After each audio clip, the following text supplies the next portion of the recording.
Good morning, dear students. Today we are going to start chapter 6, the political India. In this chapter, we will study about the political structure of India. First of all, you know, for about 200 years, British ruled over the India, and at that time it was a monarchy where the orders of the Queen of England would decide how our country should be ruled. And after that, in the year 1947, India became free of the British Raj, and then on January 26, 1950, India became a republic. So, what is the meaning of republic? It means the people of India would decide how they want to be ruled through their elected representative.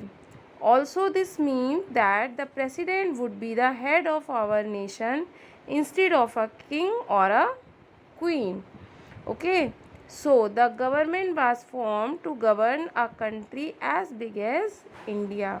There are basically two types of government in India: central government and state government.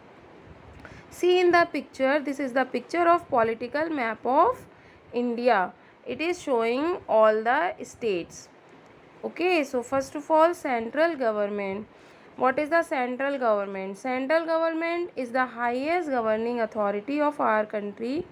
It is responsible for the progress and welfare of the entire country.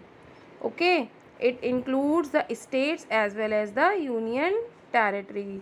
It is also responsible for the looking after issues such as education, health, security, food, transport, and many other issues also. The central government primarily consists of president, the vice president, the prime minister, and his council of ministers. And how they are elected?